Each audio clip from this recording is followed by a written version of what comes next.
Selamat siang pemirsa, kembali lagi bersama kami di News Auditing 2 bersama saya Kelvin Lendo dan rekan saya Keisha Rora. Di sini kami akan membahas tentang materi penyelesaian. Sebelum masuk pada pemaparan materi, kami akan memperkenalkan reporter sekaligus narasumber kami.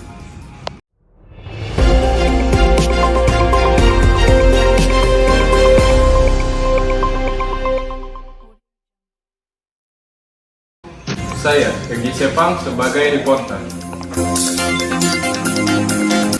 Saya Angelina Romondor sebagai reporter. Saya Hana Gracia sebagai reporter. Saya Jeremia sebagai reporter.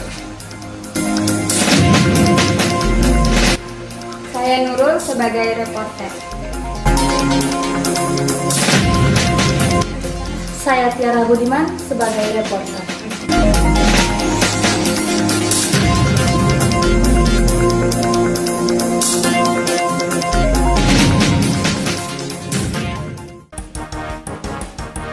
Baik pemirsa, kita masuk pada berita yang pertama, yaitu melaksanakan pengujian tambahan untuk penyajian dan pengungkapan dengan tujuan merancang dan melaksanakan pengujian audit yang berhubungan dengan tujuan audit, penyajian dan pengungkapan. Prosedur untuk memenuhi 3 kategori tujuan audit, yaitu yang pertama, tujuan yang berhubungan dengan transaksi, yang kedua, tujuan yang berhubungan dengan saldo, dan yang ketiga, tujuan penyajian dan pengungkapan.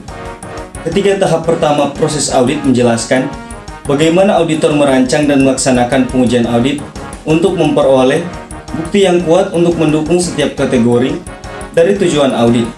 Ilustrasi kami mengenai pengujian siklus transaksi menekankan pada pelaksanaan pengujian audit untuk mendukung ke-6 tujuan audit yang berhubungan dengan transaksi dan 8 tujuan audit yang berhubungan dengan saldo. Di samping saya, bisa kita lihat ada tabel tujuan audit penyajian dan pengungkapan.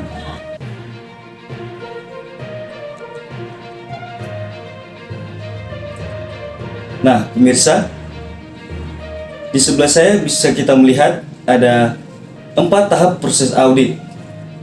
Pada tahap 4 audit, auditor mengevaluasi bukti dari 3 tahap sebelumnya untuk menentukan apakah perlu prosedur tambahan untuk memeriksa penyajian dan pengungkapan.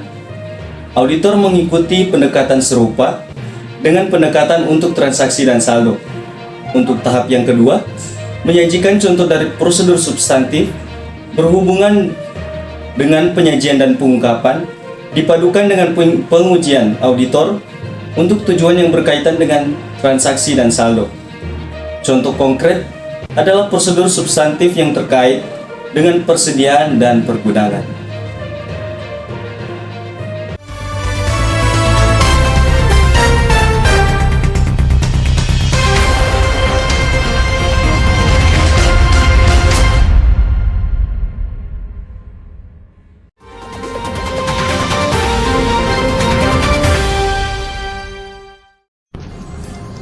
Ya, selamat siang reporter Tiara. Apakah suara saya kedengaran? Bagaimana cuaca hari ini, Tiara? Cuaca hari ini sangat cerah. Bisa kita lihat di luar, cuaca hari ini sangat cerah. Selanjutnya kita masuk pada poin yang kedua, review kewajiban dari kontijen dan komitmen dengan tujuan melaksanakan review untuk kewajiban kontijen dan komitmen. Kewajiban kontijen adalah potensi kewajiban di masa mendatang kepada pihak luar sebesar jumlah yang tidak diketahui dari aktivitas yang telah terjadi. Kewajiban kontijen yang material harus diungkapkan dalam catatan kaki. Diperlukan 3 kondisi agar kewajiban kontijen ada. Yang pertama, terdapat potensi pembayaran di masa depan ke pihak luar atau kerusakan aktiva yang diakibatkan oleh kondisi yang ada. Dan yang kedua, terdapat ketidakpastian mengenai jumlah pembayaran atau kerusakan di masa mendatang. Dan yang ketiga, hasil akan dipecahkan oleh satu atau beberapa kejadian di masa mendatang. Auditor terutama mencurahkan pada beberapa kewajiban kontingensi. Yang pertama, tuntutan tertunda untuk pelanggaran paten, kewajiban produk atau tinggalan lainnya. Dan yang kedua, perselisihan pajak pendapatan. Yang ketiga, garansi produk. Yang keempat, diskon wesel tagih. Dan yang kelima, jaminan untuk kewajiban orang lain. Dan yang keenam, saldo letter of credit yang beredar yang tidak digunakan. Selanjutnya kita masuk pada prosedur audit untuk menemukan kontingensi. Langkah pertama dalam mengaudit kontingensi adalah menentukan ada tidaknya kontingen atau tujuan keterjadian penyajian dan pengungkapan. Selanjutnya kita masuk pada evaluasi kewajiban kontingen yang diketahui. Jika auditor menyimpulkan adanya kewajiban kontingen, auditor harus mengevaluasi arti pentingnya dari kewajiban potensial itu dan hakikatnya dari pengungkapan yang diperlukan dalam laporan keuangan untuk memperoleh bukti mengenai tujuan keterjadian dan hak serta kewajiban penyajian dan pengungkapan. Selanjutnya kita masuk pada prosedur audit untuk menemukan komitmen. Pencarian komitmen yang tidak diketahui biasanya dilakukan sebagai bagian dari audit setiap bidang audit. Contohnya, dalam memverifikasi transaksi penjualan, auditor seharusnya waspada terhadap komitmen penjualan. Auditor seharusnya waspada ketika membaca risalah, kontrak, atau file korespondensi. Selanjutnya ada mengajukan pertanyaan kepada pengacara klien. Mengajukan pertanyaan kepada pengacara klien merupakan prosedur utama yang diandalkan auditor untuk mengevaluasi tuntutan hukum yang diketahui atau klaim lain terhadap klien dan mengidentifikasi tuntutan tambahan.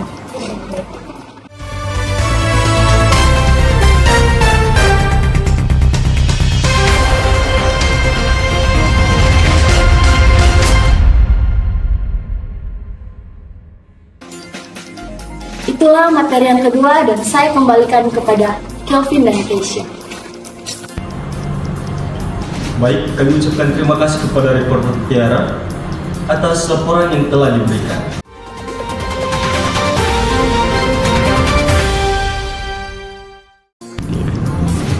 Baik pemirsa, kami akan lanjutkan ke materi yang selanjutnya.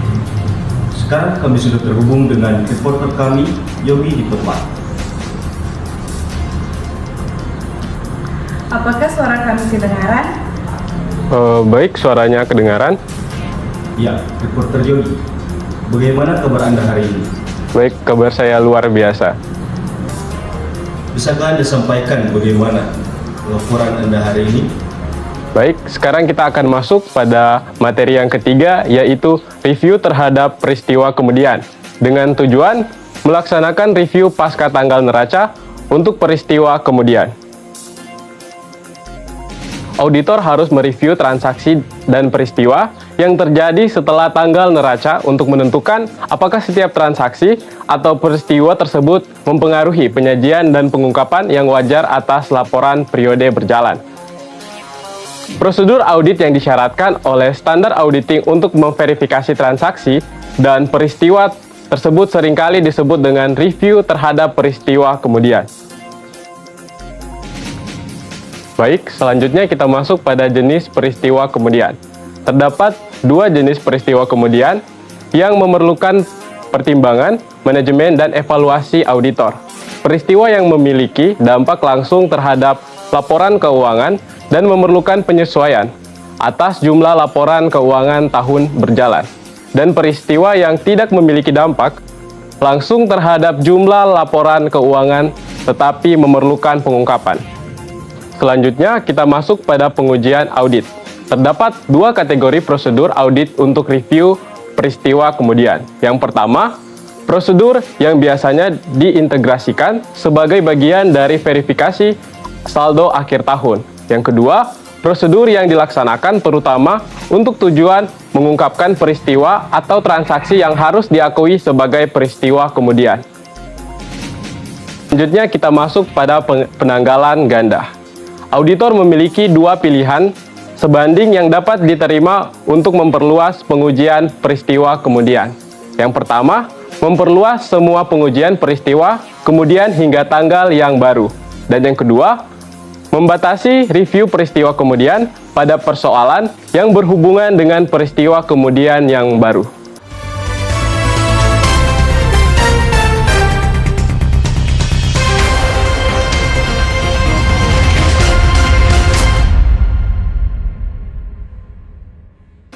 Sekian laporan dari saya kembalikan kepada Kelvin dan Kay di studio. Ya, kami ucapkan terima kasih kepada reporter kami yang telah menyampaikan laporannya. Nah, sebelum kita masuk pada materi yang berikutnya, pemirsa, jangan kemana-mana, tetaplah bersama kami di News Auditing 2 setelah jeda pariwara berikut ini.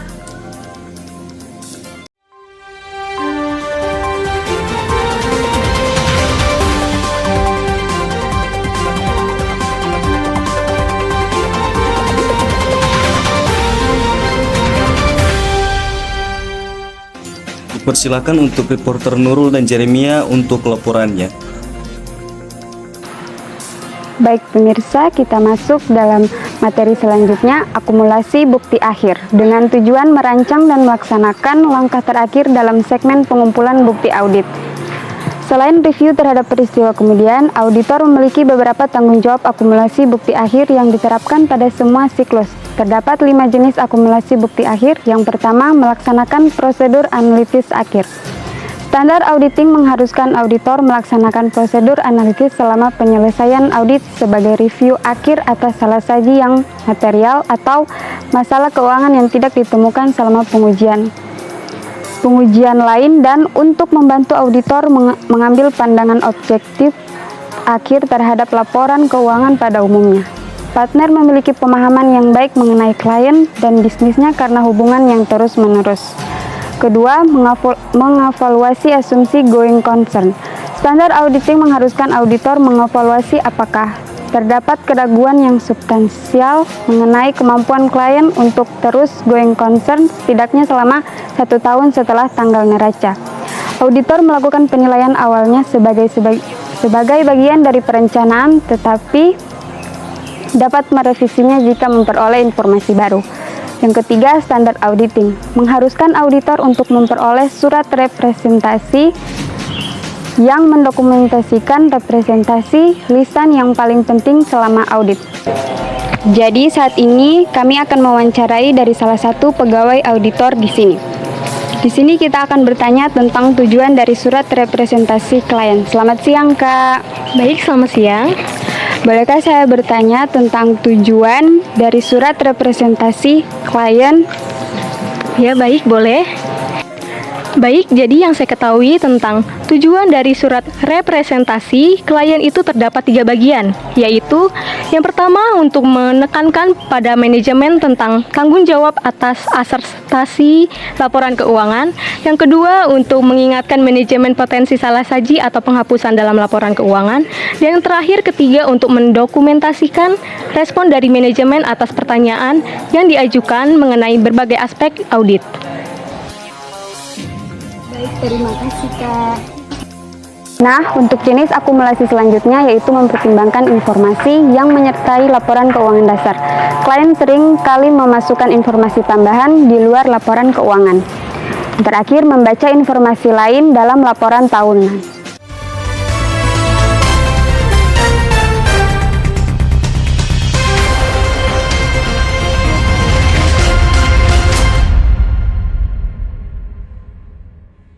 Baik, sekian laporan dari saya serahkan kepada reporter selanjutnya. Baik, terima kasih dari reporter Nurul. Pada saat ini kami akan masuk ke dalam materi kelima, yaitu mengevaluasi hasil, dengan tujuan mengintegrasikan bukti audit yang dikumpulkan dan mengevaluasi hasil audit secara keseluruhan. Ya, setelah melaksanakan semua prosedur audit dalam setiap bidang audit, termasuk mereview kontingensi dan peristiwa, serta mengumpulkan bukti akhir, auditor harus mengintegrasikan hasilnya menjadi satu kesimpulan secara keseluruhan mengenai laporan keuangan.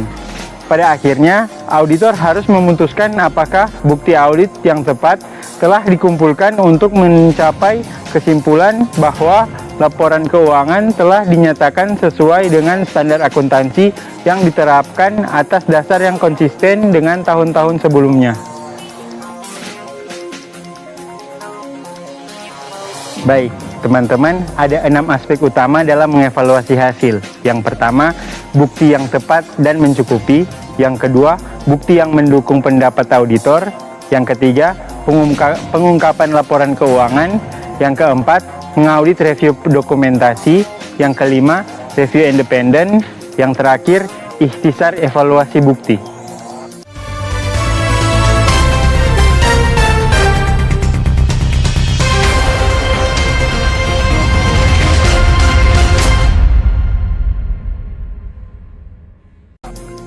Baik, sekian dari laporan yang telah saya bawakan ini tadi. Saya kembalikan kepada Kesia dan Kelvin yang berada di studio. Terima kasih.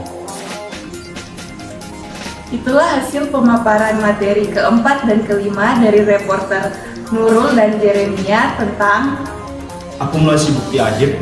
dan mengevaluasi hasil. Nah, kita akan masuk pada materi yang selanjutnya yang akan disampaikan oleh rekan reporter kami, Hana Gracia. Baik, pada saudara Hana, dipersilakan untuk memaparkan hasil laporan Anda. Baik, terima kasih untuk Kelvin dan Keisha di studio. Selanjutnya kami akan masuk pada materi 6 mengenai menerbitkan laporan audit. Auditor harus menunggu untuk memutuskan jenis laporan audit yang tepat yang akan diterbitkan hingga semua bukti telah terkumpul dan dievaluasi, termasuk semua langkah penyelesaian audit yang telah dibahas sejauh ini. Mengingat laporan audit merupakan satu-satunya hal yang ingin dilihat oleh sebagian besar pengguna dalam proses audit, dan konsekuensi dari menerbitkan laporan audit yang tidak benar dapat sangat berat, maka penting untuk menerbitkan laporan yang benar. Jika kantor akuntan publik memutuskan bahwa laporan wajar tanpa pengecualian standar tidak tepat, akan ada pembahasan yang ekstensif di antara para partner teknis pada kantor akuntan publik, dan sering kali dengan personil klien.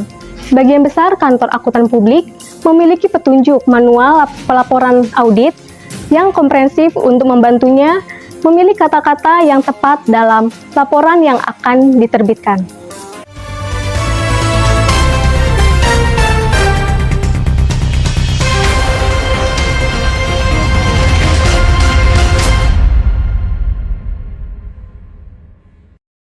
Selanjutnya saya akan serahkan kepada reporter Angelica.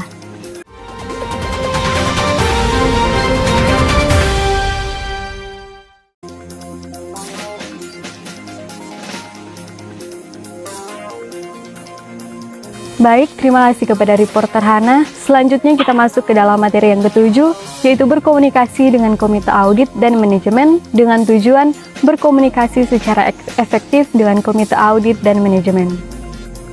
Setelah audit selesai, beberapa komunikasi yang potensial dari auditor dapat dikirimkan kepada komite audit dan pihak lain yang berhak, termasuk komunikasi tentang kecurangan dan tindakan ilegal yang terdeteksi, defisiensi pengendalian internal, komunikasi lain dengan komite audit, dan surat manajemen.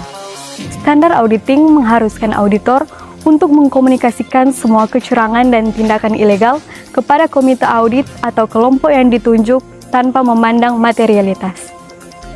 Ada 4 tujuan utama dari komunikasi yang diwajibkan dengan komite audit, yaitu yang pertama, untuk mengkomunikasikan tanggung jawab auditor dalam audit atas laporan keuangan. Yang kedua, untuk menyediakan tinjauan mengenai lingkup dan penetapan waktu audit. Yang ketiga, untuk menyediakan pihak yang berhak atas temuan yang signifikan yang diperoleh selama audit.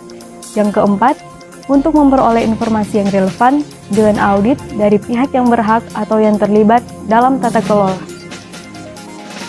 Selanjutnya, dalam mengkomunikasikan suatu laporan kepada manajemen, kantor akuntan publik menggunakan surat manajemen yang dimana surat ini ditujukan untuk memberitahu personil klien mengenai rekomendasi akuntan publik guna memperbaiki setiap bagian bisnis klien.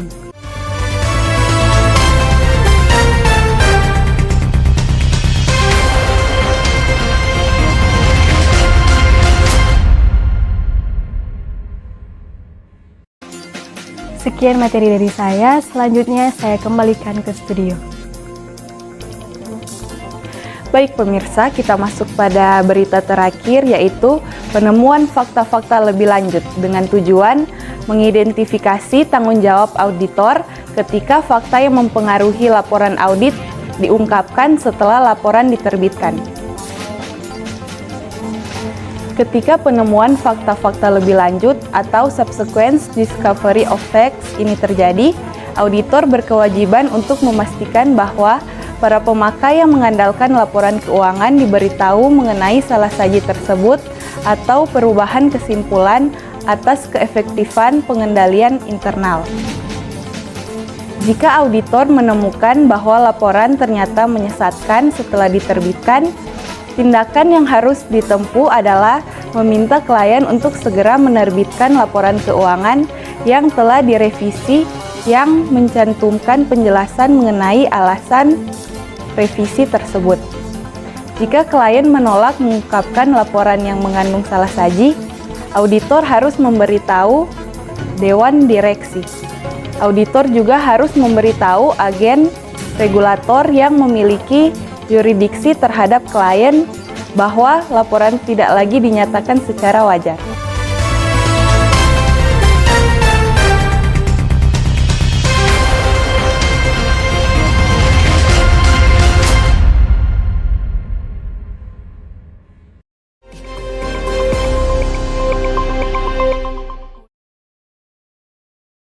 Baik pemirsa, itulah semua hasil laporan yang telah kita diskusikan tadi. Sampailah kita pada penghujung berita hari ini. Kami memohon maaf jika terdapat kesalahan kata dan penyebutan selama berita berlangsung. Hari Senin bersih-bersih. Pasang bendera biar berkibar. Cukup sekian dan terima kasih. Mohon maaf jika presentasinya panjang lebar.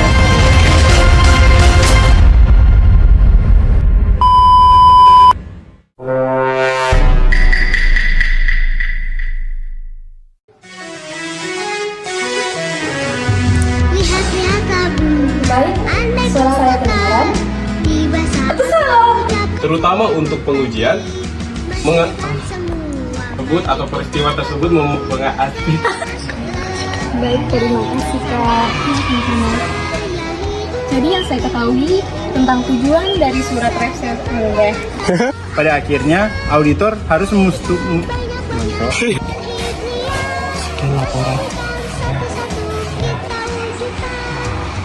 bombastic side eye. Selanjutnya saya akan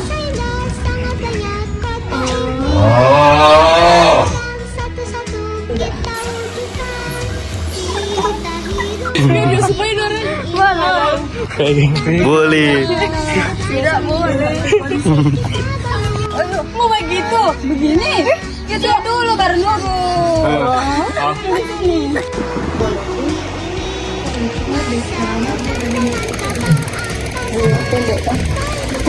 ilegal yang terdeteksi.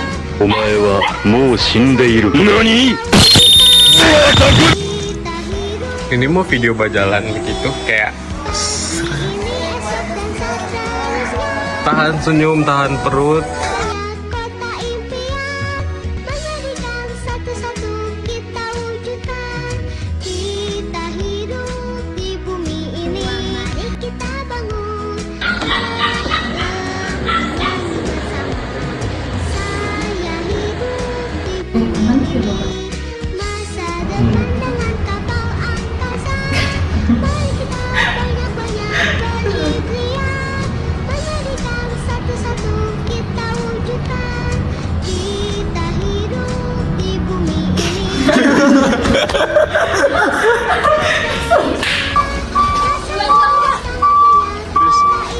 Asik.